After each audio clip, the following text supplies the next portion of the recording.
Estamos de volta. Estamos de volta. Agora para poder falar do Vasco da Gama. Vai cair a live. Vamos falar da nova TechPix. Nova?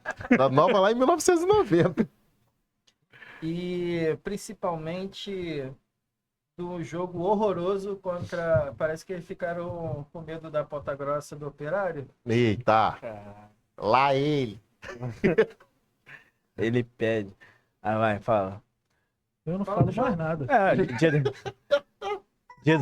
Semana do Falo Trabalhador, mais né? nada. Semana do Trabalhador, o Vasco que lutou tanto pelos operários. Não tinha como fazer diferente. Mas, cara, é o mesmo do mesmo de sempre. É o Mais do mais do mesmo. Porque o time começou tendo posse de bola, dominando o jogo, sem oferecer muito perigo. Conseguiu fazer um gol numa jogada Aérea. única, uma jogada... Aérea também? Não, foi até um gol bonito. Trabalhada? Foi um gol bonito de fora de área. Só não foi Foi um rebote, na verdade. Foi um rebote. Foi trabalhado que foi no dia do trabalhador. Foi o Mas- corte de um cruzamento. Não, foi um gol bonito do Nuno de fora da área. Golaço. Foi um golaço. Mas foi, tipo assim, uma bola que ele achou, porque não criou nada, o time não criou. A mesma coisa de tentar ir no fundo, achar o Verratti na área. Esse jogo sem muita criação. E cansou. Mesmo problema. Chegou no tempo, os jogadores cansaram e não tinha peça de substituição para poder manter o mesmo padrão de jogo. Embora não tivesse bom padrão de jogo. Aí é complicado, pô. O que eu vi foi que o Operário parecia que era da primeira e o Vasco da segunda divisão, mano. Não, Os caras dominaram. no segundo tempo, quando o Vasco simplesmente parou de jogar e os caras realmente dominaram. Eles não, quem eles tava não melhor viraram em o campo jogo. do Vasco, por incrível que pareça, era o Hugo Moura. Pois é. O cara de branco dando passe. Não, Falei, ele mesmo, não. fazendo jogada de linha de fundo. Não teve- mesmo, não. Teve um lance no primeiro tempo que ele pegou a bola na intermediária de defesa e levou até o ataque. Que isso, cara? Sério, tô te E, falando. tipo, Rapaz. Que Cadê o Coutinho nessa mesmo. história? Aí uma coisa de sempre. Aquela mesma parada. Cadê o fisiologista pra corrigir isso? Como é que um time de primeira divisão não tem preparo físico pra jogar 90 minutos? Pois é. Eu vi um vídeo do Canhotinha de Ouro, Gerson. Ele estava questionando o seguinte: o Felipe entrou, ele não aplicou uma nova tática no Vasco, que já não tinha. Então parecia que entrou com um grupo aleatório. Ele jogou com o mesmo time que o Carille vinha jogando. Foi o mesmo time. Ele entrou com o mesmo time Meteu que... um cata-cata. Você joga onde? Ele jogou com o Você mesmo joga time, ele não onde, vai? mexeu nada. O time titular que entrou contra o Operário foi o time que jogou o último jogo do Carille Exato. contra o Cruzeiro. Foi o mesmo Exato. time. Mas raramente o interino ele mexe logo de cara no time, cara. Sim, É muito mas raro. mas assim, se o antecessor ele já saiu por falta de qualidade, por que vai manter? Por que não faz, de repente, tudo bem, aí entra a questão, não tem tempo porque são várias viagens e aí tem uma semana complicada para poder resolver isso, não tem tempo de fazer uma análise mais profunda. Mas um treino você não consegue, de repente, rever essa Cara, questão de posicionamento? o primeiro jogo, geralmente, do interino, ele vai muito na questão do entrosamento. Entendeu? Ele vai muito na questão do entrosamento dos titulares, que já estão vindo numa sequência, jogando, e depois vai manter ali por questão do entrosamento. Depois ele começa a fazer mudança de peça de reposições. Depois. Mas o primeiro jogo, geralmente, todo interino vai com as mesmas peças. É assim, e a questão do time o time que entrou titular não é. No atual momento é o que o Vasco tem de melhor. Só que é a mesma questão. O time cansou no segundo tempo e não tinha peça de reposição. Aí qual foi a diferença? O toque que o Felipe fez diferente do Carille. Ele optou por substituições diferentes. Fez substituições que o Carille não vinha fazendo. Mas não sei, eu acredito que não foi. Pô, botar o Lloyd pra jogar no lugar do Nuno que tava bem. Não entrou com o Garré e tirou o Coutinho. O Alex Isso Teixeira que é eu o ia jogador... perguntar, você faria diferente se você fosse lá assumir esse jogo do contra o Operário, você colocaria o mesmo time? Você faria alguma alteração, alguma coisa? A questão do time titular que entrou talvez seja a melhor opção. Só que eu não teria entrado com o Matheus Cocão. Porque, não que eu não goste do futebol dele, ele até pode somar bastante. Só que ele não vem jogando. E é aquela questão do entrosamento. Se ele não vem jogando com o time, ele não vai conseguir oferecer muita coisa ali. Exato. O Garré não é um jogador, não é um ponta driblador de fazer jogada de velocidade, chegar na linha de fundo. Mas ele é um jogador que tem habilidade, sabe cadenciar a bola e sabe finalizar de fora. Então talvez seja uma opção melhor. Se já tava ganhando, não tem por que ficar correndo pra cima dos caras. Botar o Lodge só pra correr, não tinha necessidade. Poderia cadenciar mais o jogo. Jogo fora, cadencia, segura a bola. O time que joga com a bola cansa menos. O time que joga com a bola cansa menos e... Pô, mas os caras estavam pressionando em cima, filho. O Vasco não conseguia sair tocando a bola. Quando jogava, saía a bola, os caras vinham com 3 assim, em bloco. Virava a bola, os caras já vinham. Eu falei, que é isso, mano? Então, mas aí entra essa questão. A melhor opção seria contra-ataque, ganhando o jogo, jogando fora. E contra-ataque com os jogadores do banco que não tem a mesma qualidade de jogadores que entraram como titular. Eu não sei se essa seria a melhor opção. Eu acho que Felipe não assistiu os jogos do Vasco. Por isso que ele ficou perdido. Se um torcedor tinha uma opção melhor pra colocar e ele não tinha, então acho que ele não via assistir. Eu não assisto os treinos, né? Então, só uma pergunta pro Douglas. Às vezes o Lodge deve treinar bem pra caramba. Pode ser, né? Pela live. Aí eles assistem o treino do Lodge pela live. Chega lá, o técnico chama atenção, ele não atrapalha o artista. É isso aí. Só uma pergunta. Hoje, Felipe, vamos supor, provavelmente, né? 80% de chance dele não ficar comandando o time do Vasco. Hoje, pra você, dos nomes que estão no mercado, qual seria o melhor treinador pro Vasco? Tite. Cara, Diniz, Carpinho. Eu, na minha opinião, daria mais uma chance pro Rafael Paiva. Porque ele não foi mal e ele não teve muito tempo. Assim, ele não foi excelente, claro, mas ele também não foi o Carille da vida. Uhum. E talvez ele com um pouco mais de tempo pra trabalhar, ele possa botar realmente a cara dele e o estilo de jogo dele. O Diniz também não é uma opinião ruim, não é uma opção ruim, mas ele tá vindo de trabalhos ruins, o que aumenta a pressão em cima dele. E ele fez uma exigência que para um time brasileiro é difícil de cumprir, porque ele pôs a condição de ter uma temporada completa. De que ele aceita diminuir o salário, tendo garantia de que ele trabalharia uma temporada completa. Isso é bom, porque o técnico vai ter o tempo de trabalho, não vai ser aquela coisa de perder o primeiro jogo e já começar a pressão em cima dele.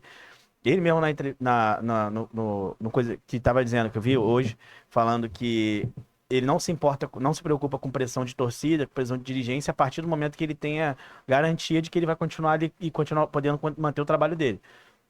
No Fluminense ele foi bem nesse pensamento, que os primeiros jogos dele pelo Fluminense, ele teve aqueles altos e baixos, depois ele foi se destacando tanto que foi campeão. E ele teve tempo para trabalhar. O Fernando Diniz ele precisa disso, porque pela metodologia de jogo que ele impõe, precisa de tempo. Ele impõe uma coisa que... E tudo bem que eu fico com palpitação nessa merda de goleiro sair jogando, tocando com o zagueiro cabeçudo. É meio agoniante, mas... Agora, posso responder essa mesma pergunta? Faz a pergunta de novo. A minha pergunta, hoje, pra você, qual seria o melhor técnico pra assumir o Vasco da Gama? Então, a gente tá vendo aí que o Ancelotti tá livre no mercado, né? O do Paraguai, né? Que vocês vão trazer, né? O Douglas comentou em relação a manter trabalho.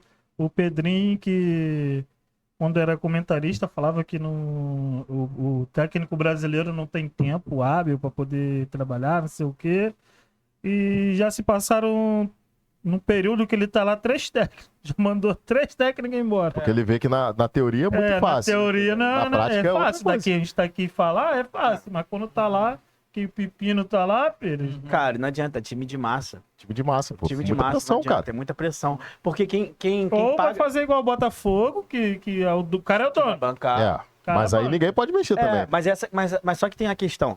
O cara o Texto bancou o técnico, acabou, o time é meu e ponto final. Mas ele que bota o dinheiro. Exatamente. O Vasco tá numa situação com problema financeiro Que não tem dinheiro, quem banca não o pode time é a bancar. torcida. Quem banca o time é a torcida. Então não adianta, se a gente não atende, se o clube não atender a opinião da torcida, a torcida vai deixar de lado. É difícil, a torcida do Vasco é uma torcida que apoia e está acostumada a sofrer. Não vai acontecer, mas tem que priorizar sempre a torcida, que é quem paga os salários. Sim, lógico que sim. Até porque, na verdade, quando começou o maior problema para o Carille foi exatamente quando ele começou a dar aquelas declarações de que a torcida tem que ter paciência, que a torcida tem que apoiar e tudo mais. E é inegável que a torcida apoia há 20 anos com 4 séries B, ou seja, não tem como falar que a torcida do Vasco não apoia.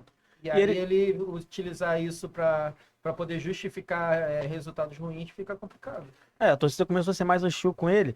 Primeiro que ele começou a não entregar os resultados. O cara pegar, tipo, num jogo, ganhando de 3-1, sair de campo empatando e falar que o time foi bem em campo, isso aí, a torcida começou a pegar no pé. Aí depois ele vem falar que a torcida do Vasco é uma torcida que quer apoiar com o time ganhando. Mano, a gente tá vindo aí de 20 anos só tomando porrada e a torcida não deixou de lado no momento nenhum. O Vasco foi criado em 20 anos. Sai dessa. Cara, mas eu vou... Falando, desde 2011 é só porrada. Bom, 2012, e outra beleza, coisa, 2011, como que ele não 2012, entregou um bom trabalho que se ele tava a 6 jogos invicto dentro de casa? Vocês que não sabem avaliar direito. Cara, Segundo Anderson Matos. a fonte Anderson Matos. Cara, o que acontece? A paixão da torcida do Vasco é incondicional pelo clube.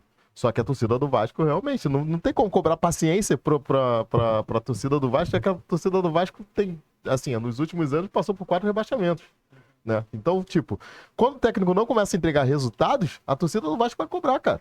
Vai cobrar. Isso aí é Sim, muito comum. tem que cobrar. Porque... Isso não é só da torcida do Vasco, é da torcida brasileira. Exatamente, mas é o que eu tô do te falando. Flamengo não tem esse negócio de não, Flamengo tá ocupado apoiar no na Série TikTok. B, A do não. Flamengo já derruba logo. A do Flamengo O Flamengo não tem esse negócio de apoiar na na Série B, não.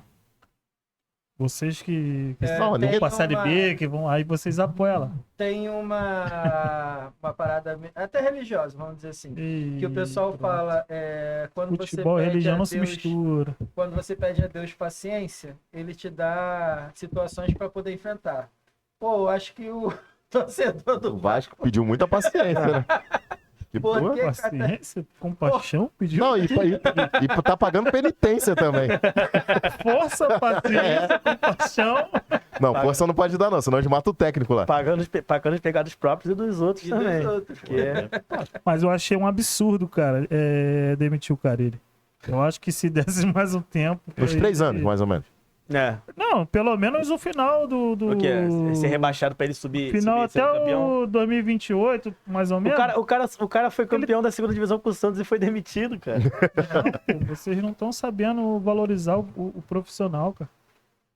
Só também aproveitando aí, o Anderson Matos aí, salve galera, Diniz é o melhor técnico, mas tem que dar tempo. Confirmando aí o que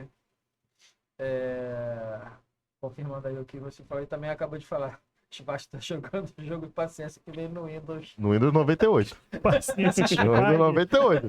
Que se for do Windows 11, vai se rebaixar. Não, e assim, não basta todos esses problemas dentro de campo, ainda chega Tem um bebedor de Felipe pra mijo e poder tal. Bafo de mijo. Arrumar um extracampo contra um dos jogadores que é um ativo do clube, né? Isso aí foi Patrimônio do mancada clube mesmo. e talvez ele concordo, tem razão, mas ele não precisava deixar isso claro para todo mundo. Né? Verdade, eu acho que ele é um funcionário, o cara tem que tratar o cara como profissional, ele não pode chegar ali, ele é parte, ele é treinador, ainda é parte da comissão lá, né? Então, diretor do clube, ele não pode tratar o cara assim, ele tem que ter profissionalismo, cara. Isso aí foi muito amador da parte dele, ele não pode chegar e criticar o cara assim. Isso aí ele podia deixar. Isso aí ele podia deixar com a gente aqui, né? Isso. Pois aí, é. deixa com a torcida. Embora a gente não saiba como é que tá a questão interna ali em relação a isso. Mas sim, o que parece é que o cara tá sentou em cima do contrato, não quer, vou ficar aqui parado aqui mesmo, vou fazer minha academia aqui É o direito dele, e cara. receber meu dinheiro. Sim, é um direito dele. Mas mesmo que seja esse o caso, ele como uma figura pública do clube não deveria ter tomado essa atitude. Não. Exato. Esse é o problema, deixar o lado torcedor Sim, Fala mais alto. passar à frente do lado Exatamente. profissional. Então, já mostra que tá Até, errado. até porque, tipo assim, quando o cara vai lá, esculacha um jogador dele, detona o jogador dele, aquele jogador desvaloriza no mercado. Exato. Não tem isso. Aí, Exatamente. como você vai vender um jogador que você tá expondo que o jogador é ruim? É a história do macaquinho. Entendeu? Você, assim, tipo, cara, vem um clube de lá do leste europeu pra comprar um jogador do Vasco. Você coloca, não, esse jogador aqui se encaixa perfeitamente no perfil do seu clube, tal, não sei o quê. Não, leva esse aqui, não, que é um bosta. Porra, mano. Ah, não, preciso vender o cara. Mas não leva ele, não. Esse aqui é um bosta, esse aqui também não presta pro seu time. É. Isso não existe. Quer dizer, tu Eu não acho que quer essa contratar parte esse aqui? do- Não, eu não gosto dele, não. Ele não encaixa no meu time. Meu time tá mal, mas ele não se encaixa. Exatamente. Então, por que não? Leva aí. Acho que essa parte de gerir com a emoção, não com a razão, É. acaba atrapalhando. Porque, por exemplo, existe um caso desse no Flamengo, que foi o Pablo. Sim, Que também tá lá. Tá lá. tá foi... encostadinho lá. Ganhou 2 Libertadores. Não, não é Libertadores, não. Uma pro Flamengo e outra pelo Botafogo. Ele tava na. Tá. Ai. É porque ele ganhou os 4 títulos que ele disputou. Mano, disputou. ele tem título. Então, mas ele tá encostado lá, tá? Acho que o Felipe Luiz vai chegar lá e vai falar um monte de, É de- isso. de Não, é. besteira. É isso. Não, acho que não. Então, a torcida com isso talvez até apoie a atitude que o Felipe tomou. Como torcedor, Como torcedor, Sim. é isso que eu tô falando. só que a questão não é essa. A questão é que realmente desvaloriza um ativo do clube. Foi investido um dinheiro no cara, tá sendo gasto um dinheiro com os custos dele mensal. Só que aí não vai ter retorno, porque o próprio diretor que deveria tentar negociar ele para outro clube, queimou ele. Não, isso aí e detalhe, tem uma loucura. estratégia de venda para jogadores. Você, tipo, mesmo que o jogador não seja de planos do clube.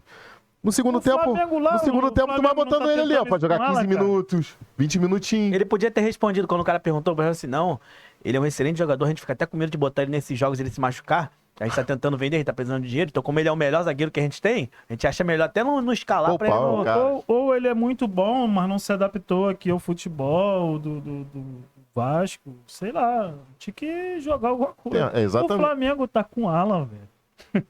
E coloca o Alan pra jogar. Jogando, Por quê? aquela porra Porque- tá jogando. Porque querendo ou não, vai Ou quer valorizar o vender. passe dele. Quem... Vai valorizar a visualização do Alan. Isso, quem sofre é o Everton Araújo. O Que torcedor. moleque era pra ser, Mas o problema... Não, ele era pra ser o substituto imediato do Pulgar e do Gerson, filho. Aí quando vai sair quem bota? O Alan. Ele tem Porque que no botar final do o ano vai cara. vender o cara. Voltando à questão do Capasso, o problema é que se botar ele pra jogar, talvez desvalorize mais do que o Felipe falou. Mas aí tá. Mas relaciona, sabe por quê? Quando eu for botar assim pra vender, ele tava lá relacionado. Quantos jogos eles têm pro Vasco? Ele está lá, filho. Tá relacionado, participou do jogo, irmão. Aí, o Anderson Matos tem uma pergunta pra você aí, ô Douglas. Douglas, fala do Eric Marcos, destaque na Bulgária que está sendo vendido hoje. Não seria melhor do que quem está no elenco? Com certeza, o moleque é muito bom. O moleque é habilidoso, forte, tem uma boa finalização e saiu de graça. Mais um que vai assim sem... E por baixo dos panos. Não se viu falar na mídia, não saiu em lugar nenhum. E era um jogador bom. Com certeza muito melhor do que o Lloyd. Isso aí, indiscutível. Indiscutivelmente melhor do que o Lloyd. Talvez seja uma opção para ali mesmo talvez não para titular, mas o reserva imediato. É, mano, coisas que acontecem dentro do clube que a gente não consegue entender. E que ninguém vem com mínima decência pra dar uma Esse explicação. ano tem eleição no Fluminense, né? Que é exatamente esses momentos conturbados do ano que a gente, ou pelo menos quem tem o sócio torcedor que é votante, que pode ajustar. Mas apesar de que também, e aí eu falo pelo Vasco, é complicado demais, porque na verdade não expressa a vontade da maioria da torcida. Não, claro que não. Isso Cara, que é o ruim. Exatamente. Tipo, vem aquela cúpula, sempre. Monta-se aquele teatro todo. E, na verdade, é eleito ali quem o sócio torcedor coloca, que não é a grande maioria. Aparece aquela Torcedor. disputa de politicagem, minha chapa, depois na hora quem ganha comemora todo mundo junto. Exatamente. Então, eu nem gosto muito de falar sobre eleições, cara, dos clubes, porque, cara, tu vai vendo ali, na realidade, no fundamento, falam milhões de coisas, quando chega na hora não fazem nem A, nem B, nem C. Então... Falando em eleição sem envolver política, a gente podia falar da camisa vermelha. Eita! Polêmica. Verdade. Denúncia. Eu não sei, eu não tava nem pensando, né, em falar sobre, né? Pô, imagina um jogo aqui no Brasil, um jogo da seleção brasileira aqui no Brasil, metade da torcida de amarelo e metade de vermelho. Você, flamenguista, entre em contato com a gente através das nossas redes sociais, @Resenha Rio Fácil, no Instagram, no TikTok, @resenhario.ofc, no YouTube, curta, compartilha, se inscreva no canal, ativa as notificações, participe, você é sempre bem-vindo a participar dessa nossa transmissão. Fala, parça, vai reunir a galera para assistir aquele jogão? Então você já sabe, tem que ter V&E Salgadas. Petiscos de respeito com sabor de qualidade. Tem salgadinho frito na hora ou congelado, para você preparar do seu jeito. Perfeito para qualquer ocasião, ainda mais quando o futebol rola solto. Chama agora no WhatsApp DDD 21 97311 7214. 97311 7214. V&E Salgados. O sabor da resenha está aqui.